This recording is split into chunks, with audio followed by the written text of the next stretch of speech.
சிம்பிளாக ஒரு ஜவ்வரிசி வடை தான், ஒன்றும் இல்லை. வெங்காயத்தை நல்லா துருவி போட்டுடணும், அதே மாதிரி இஞ்சியும் நல்லா துருவி போட்டுட்டு கொஞ்சமாக பச்சை மிளகா வந்துட்டு கிள்ளி போட்டுடணும். கூட வந்துட்டு உருளைக்கிழங்கு பதிலாக ப்ரெட்டை வந்து யூஸ் பண்ணிக்கோங்க. டேஸ்ட் வந்து நல்லா கட்லெட் மாதிரியே இருக்கும். இன்கேஸ் ஸ்வீட்டு ஜாஸ்தி பண்ணணுன்னா உப்பும் மிளகாத்தூள் எக்ஸ்ட்ரா ஆட் பண்ணிக்கோங்க. இல்லை அப்படின்னா நீங்கள் சாட் மசாலா கூட யூஸ் பண்ணிக்கலாம்.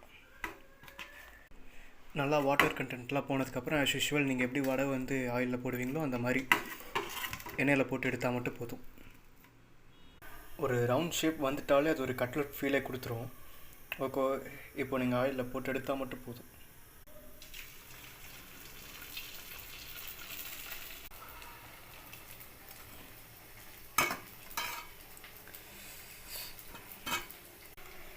ஃபைனலி டேஸ்டியான க்ரன்ச்சியான ஜவ்வரிசி வடை ரெடி.